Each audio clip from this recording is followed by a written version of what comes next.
Rabies అంటే కుక్క కరిచినప్పుడు మనిషికి వస్తుందా, లేకపోతే ఆల్రెడీ కుక్కకే ర్యాబీస్ ఉండి ఆ కుక్క కరిస్తే మనిషికి తద్వారా వ్యాపిస్తుందా?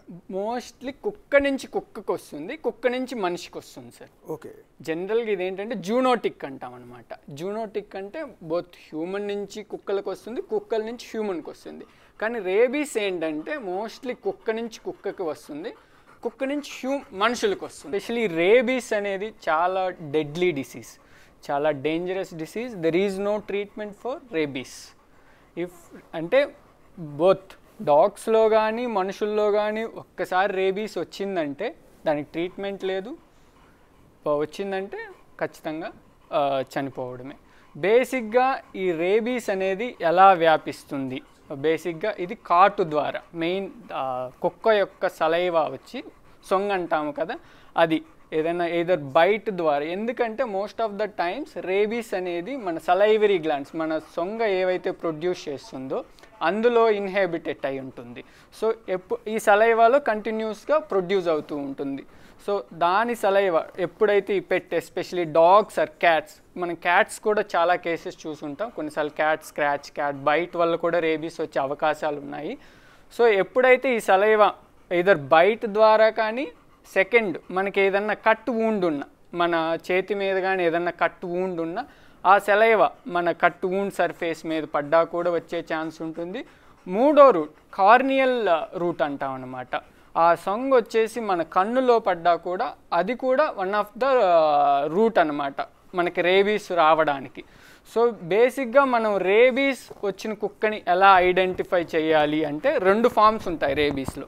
ఒకటి వచ్చేసి డంబ్ ఫామ్ అంటాం, అంటే సైలెంట్ ఫామ్. ఇంకొకటి వచ్చేసి ఫ్యూరియస్ ఫామ్.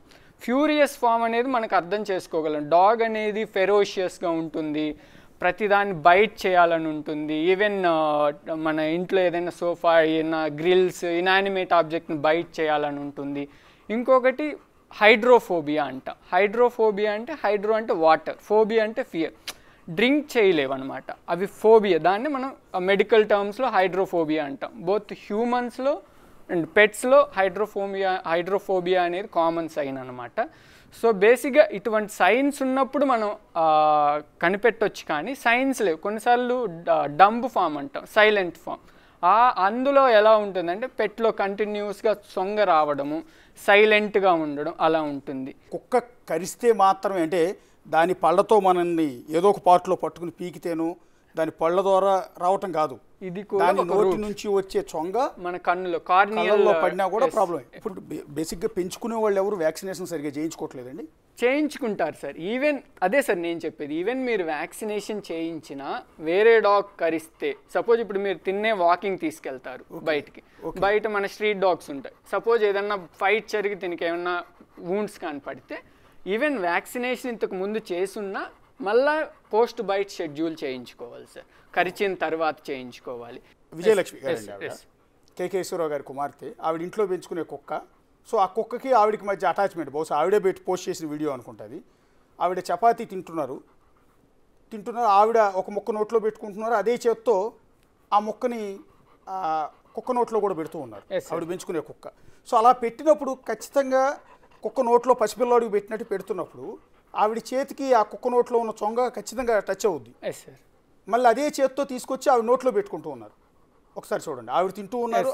ఓన్లీ కుక్కకు పెడితే ఓకే, నో ప్రాబ్లం, కానీ కుక్కకు పెడుతూ ఆవిడ కూడా తింటూ ఉన్నారు.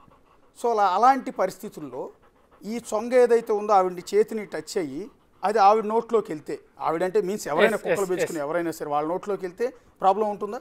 మనకి ఈవెన్ కట్ సర్ఫేస్ ఉంటే ప్రాబ్లం సార్. ఈవెన్ ఇంటాక్ట్ ఏమి వూండ్ లేదంటే 100 వూండ్ లేదు, కానీ నోట్లోకి వెళ్తుంది కదా. నోట్లోకి వెళ్తే రాదు సార్. ఇప్పుడు ఫర్ ఎగ్జాంపుల్ ఇట్లా పెట్టిందండి, ఇలా పెట్టినప్పుడు ఇది ఏదో పెడుతున్నాను చూస్తుంది.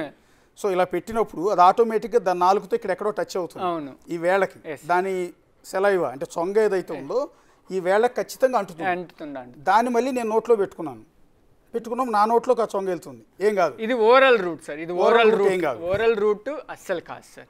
Byte or cut surface corneal route.